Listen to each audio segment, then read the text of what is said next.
All right, everybody, Minelab came through. Stay tuned, I'll tell you all about it. All right, before I tell you about how Minelab came through, we're going to back up a little bit and talk a little bit. Y'all remember, I always keep 2 Minelab Equinoxes. In case one goes out, I got to back up.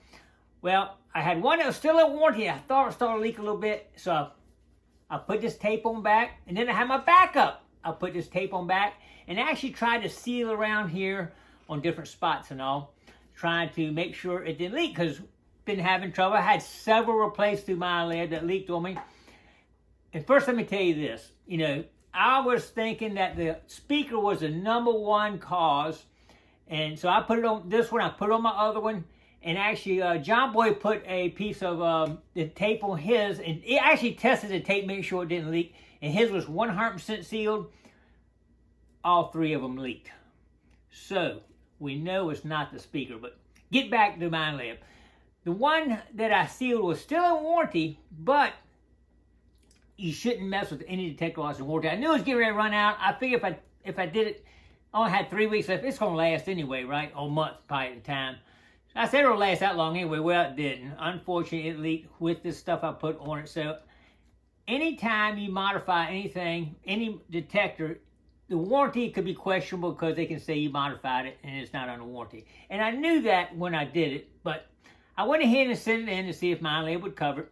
In the meantime, I bought another Equinox because I didn't know if they were going to cover it or not.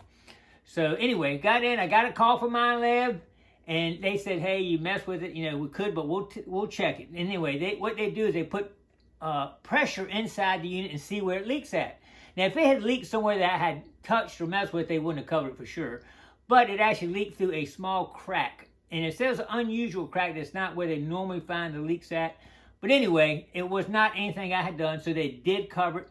But I want to go on record right here to tell you, if your unit is under warranty, don't mess with it.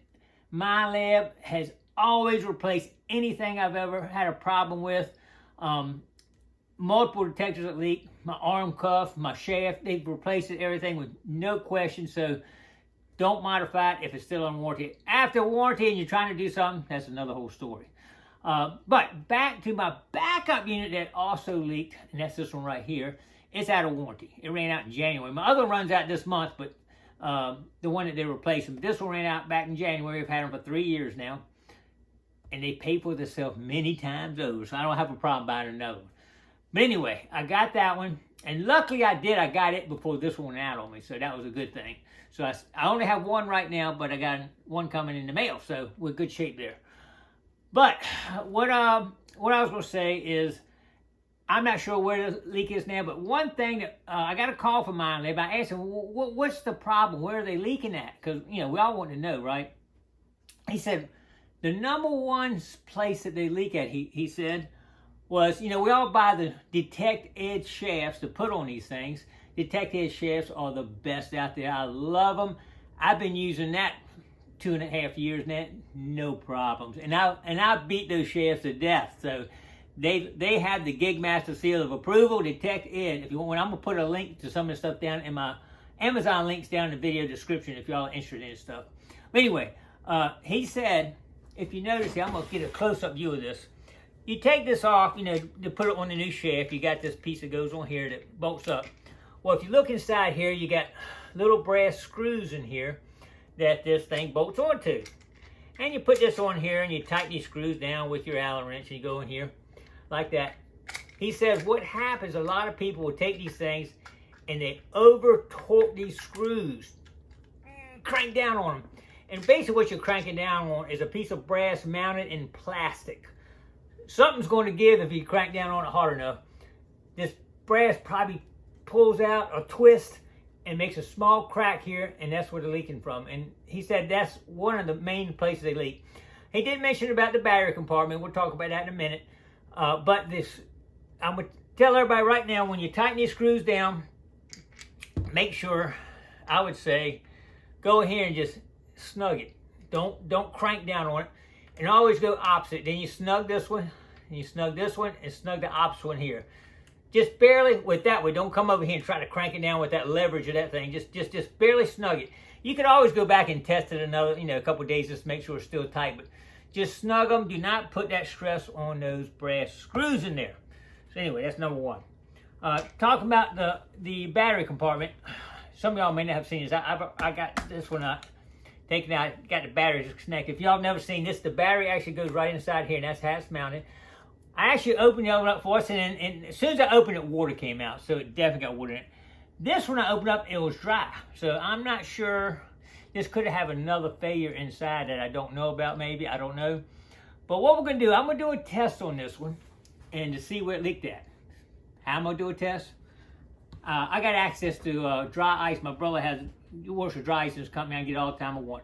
You could take a small thimble full of dry ice and stick it in here, seal it up, tighten up. Dry ice is actually a solid, and what they call sublimates, and what that means, it goes from a solid to a gas, and it expands like, I don't know how many times, but a lot of times more than the volume it is. So what it'll do, it'll put internal pressure on this unit, and I'll put it under the water, and we'll see where the air comes out at. It'll come out somewhere, I'm sure. So that'll be another video. I'm going to show you where this one leaked at eventually. But anyway, if it does leak through the battery compartment here, I'm going to show you this real quick here. When it slides in here, it's got two O-rings right there that seals. It's got two, not one, but two O-rings. That should seal the Minelab Excalibur. It's got like an O-ring that goes inside there. I have never seen Excalibur leak. I've got 4 of them. None have ever leaked on me. Not a problem. And I've taken the ends off and done different things and changing coils and stuff, but none of them have ever leaked. Put it back in. The O-ring's a little bit bigger than these. I'm not sure if that matters or not. I'm not sure the clearances and tolerances of these O-rings versus the O-ring in the Excalibur. Maybe it's tighter, fit tighter, I don't know. But I might have to do some testing on that right there. But anyway, that just for those of you who don't know it. As far as the battery, you can buy batteries on Amazon and replace them if they go bad. But out of all the units I've had, I've never had a battery go bad. In fact, they last all day. And I love the batteries. I have never had an issue with them. I've never had a problem with it holding charge as long as I want to go. So that's a good thing with the battery situation with these right here. So anyway, we're going to be testing that out and see what happens. But thank you, Minelab, for coming through and replacing the one that went bad on me. And I'll be getting that here in the next day or two, and we'll have our backup again. Whew. I like having my backup. Got to have it, man. I tell you, they pay for themselves, like I say, so many times that I don't have a problem. If I had to replace it every 3 years, I'm going to do it. A lot of y'all have come into me and said, I bought an Equinox because watching your videos, after seeing the videos, I bought it because I have probably sold I don't know how many of these things. So Minelab knows it. Minelab, you know I have. Minelab, if you want me to help you try to analyze this or test something out, I'm here. I don't have any affiliation with any financial affiliation with any of these metal technical companies, so I can talk and say anything I want honestly about what I think about these things. And on that market right now, I think this is probably the best all-around detector. There's some other detectors that work better in certain scenarios. The X-Gal, if you're going to dive, you can't use that X-Gal. But this is good, out in the pouring down rain, you don't have to worry about it. You got these detectors that are good for the GPX miles up in the hot sand, hot ground up there in the Culpeper area and all that. These won't even hardly read up in that ground, so you got to have one of those GPXs up there. Much better take it for that particular purpose. Maybe gold. I have found gold nuggets for this, but gold prospecting, they may make some other detectors that are better for gold prospecting. If you're just going to do land, nothing but land, and you don't want to hunt in the rain and don't want to get in the water, the Deus is a good machine. I really like the Deus. It's a little bit hard to learn. It's a little more involved. This was almost like a cut on and run with some minor adjustments, but that one's a little more detailed. But anyway, like I said, I don't owe to any company to say I love all Minelab. So just to let you know, I'm telling you what I find on my usage. I put a lot of hours on this machine and find a lot of stuff. This machine has found anything, everything you can think of. Cannonballs, the bullets, the buttons, lots of gold, as you know. You've been watching my videos. So anyway, I appreciate it, Minelab. thanks for replacing that under warranty. Even though I had modified it, I'm telling everybody right now, don't modify it until it runs out of warranty. So everybody knows that.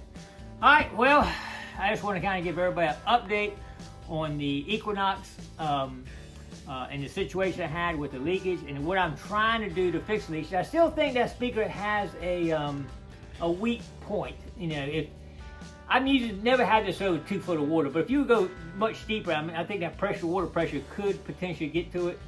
But it must be a Mylar screen, a waterproof Mylar screen on the speaker that keeps it away from the electronics. But anyway, I'm probably not gonna put that back on again. We'll go with that. But we'll keep testing things. All right, appreciate everybody coming along. Don't forget to click like, comment below, share, subscribe to the Gigmaster, and get an Equinox if you get a chance. I'll put a link down in my video description. Thanks for coming along.